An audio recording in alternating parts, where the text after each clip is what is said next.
Hopefully, everybody can hear me now. I'm just waiting for a sign that you can. I think we're all good. Lovely. Right. Well, thanks for the confirmation, Tom.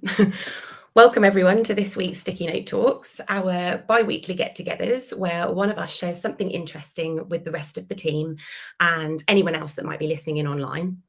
Today, I'm going to be talking to you about maintaining and nurturing a strong company culture. If anyone's watching online that's not in our team, hopefully you're lucky enough to be in the position that we are, whereby you've identified that you've got a cracking company culture. You'll have dedicated the time to understand what values you all hold as a team and a business that have led to that great company culture. And you'll have then taken it a step further and built those values into the foundations of your business to ensure that you're living the values in everything you do, from the way you approach your work to the way you interact with one another. Now, the trouble with culture is that it's always evolving and it's very susceptible to change. So even if you've got a great one, it can be positively and negatively impacted. Simply promoting your values doesn't guarantee that they're going to be adopted or maintained. There are so many things that can very, very quickly result in a culture shift in the wrong direction. Things like a decrease in clear, regular internal communications. If you're really, really good at this, I think we've all experienced it where it gets really, really busy.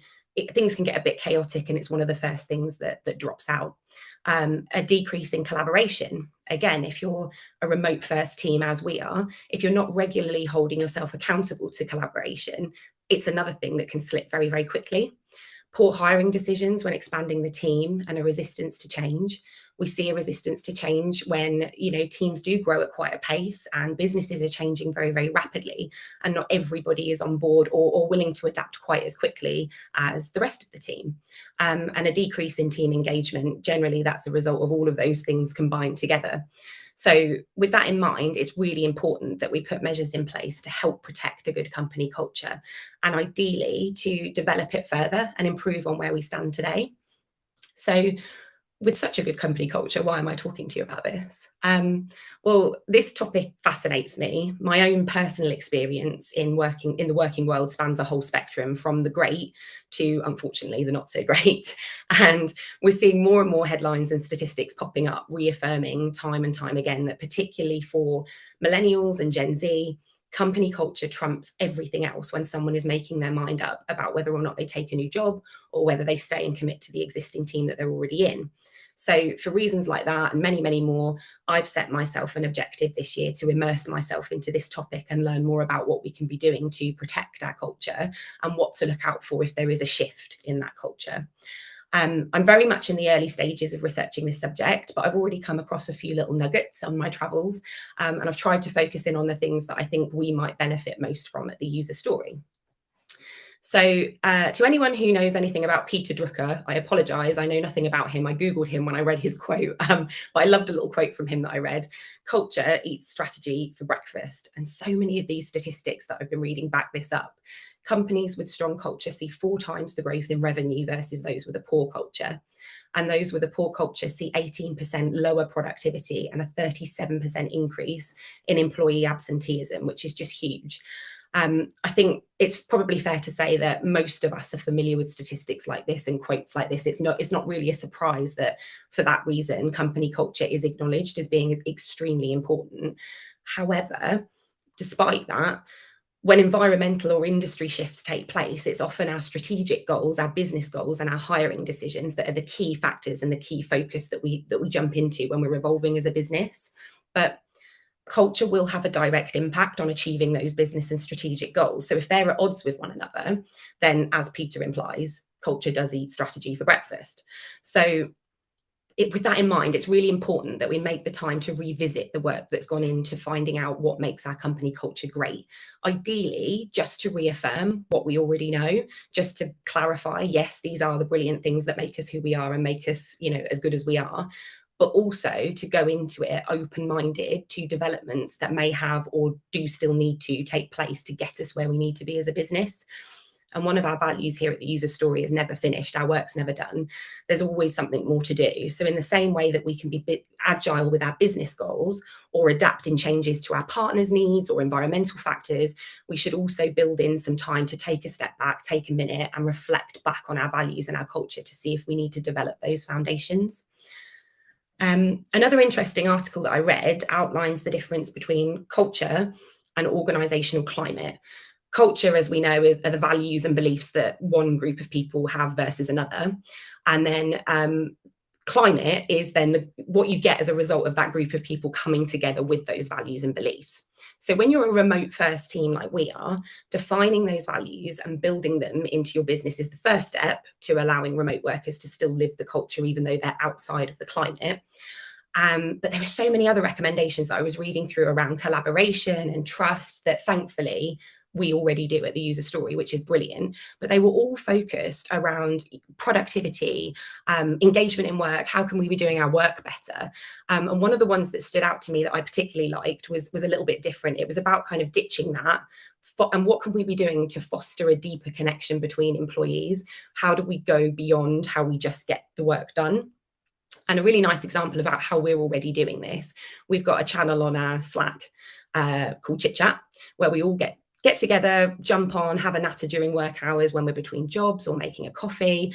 The trouble is that you take for granted the social cues that we all look for when we're together in person to know when the appropriate time for that might be. So if I have just got 5 minutes while I'm sticking the kettle on, how do I know which of my other teammates around Norfolk might also be in that same moment at that same time? We just don't have those cues when we're working virtually. So generally, we find that we kind of hop on to Chit Chat if we know we've got a reasonable break in our day where the tasks that we're on will allow for us to kind of dip in and out while we're engaging in chat.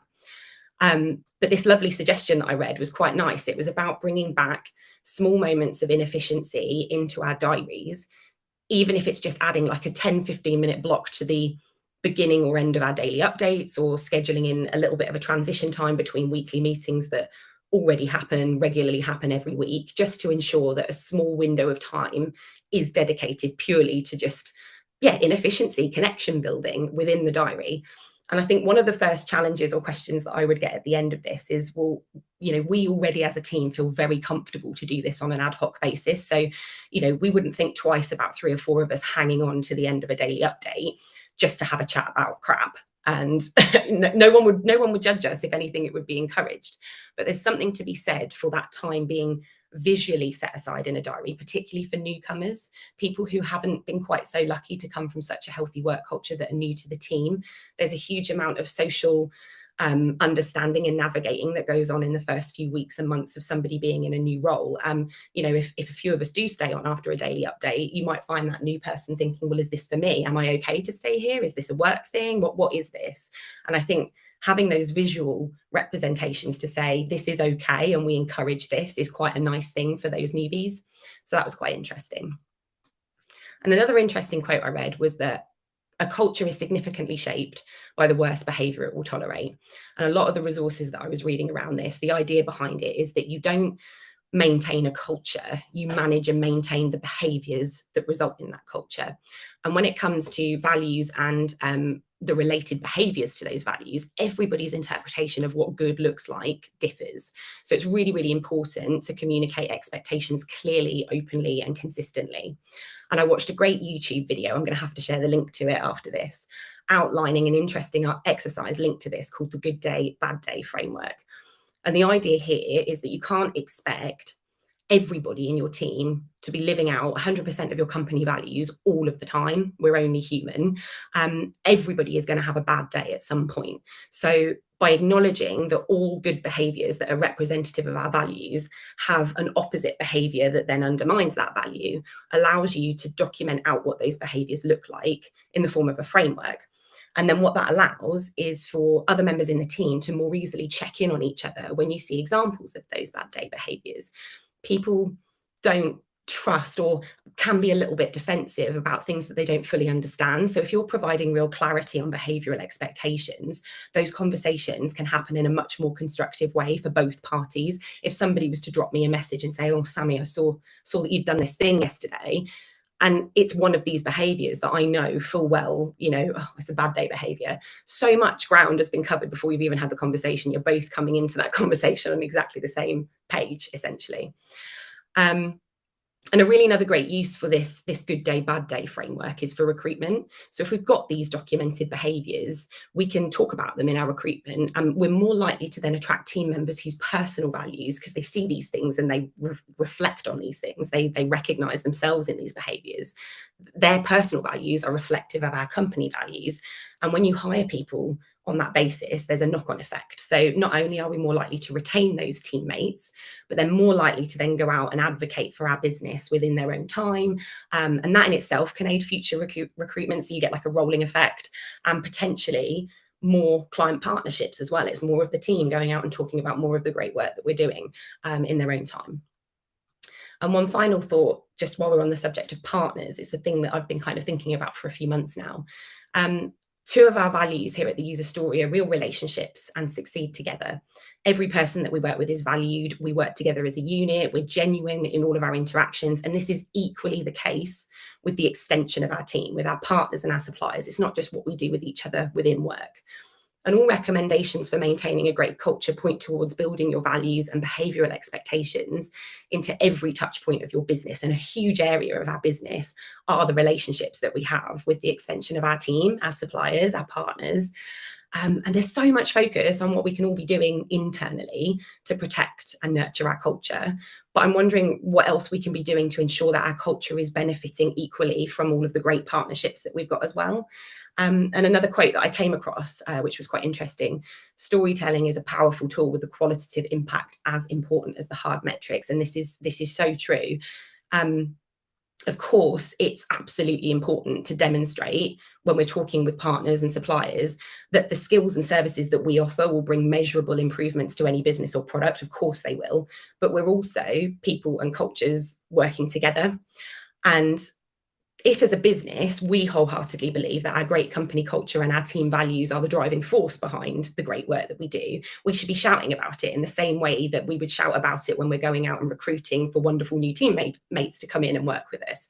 We can be doing the same thing when we're having some introductory conversations with our partners and our suppliers, and not only discussing the really important goals and objectives that we're going to be achieving together, but how are we going to get there? What do we all stand for as a team and believe in that will enable us to better work together to achieve those goals? And collaborating with partners whose values do align nurtures great culture. It feeds into the great culture that we've already got, and it results in the most successful of the relationships that we have. And we know we're going to achieve those measurable results, but why not get there having a bit more fun and enjoying it and aligning and understanding each other while we're doing it? So yes, they were a few little points that I have summarised. As I said before, I am very much in the early stages of researching this subject. So for the whole team watching, anyone else that's watching, if you've got any other resources that you're aware of, or you've got any great tips, hints, anything that you've seen actioned anywhere else, please share them with me. I do want to immerse myself in it and find out more about it. And I guess, yeah, if anyone's got any questions, and hopefully Restream stays on for another 2 minutes, I will answer questions. I'm going to have a little look on Slack and see if there are any. I don't think so. Have one last check.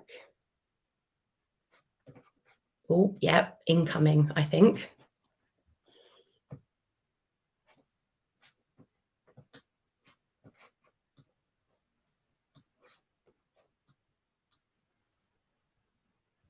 Is there an easy tip for creating water cooler moments remotely? Yeah, that's a good question. And it goes back to that point that I was making around, chit chat being wonderful if you have got a bit of time to just kind of sit and wait.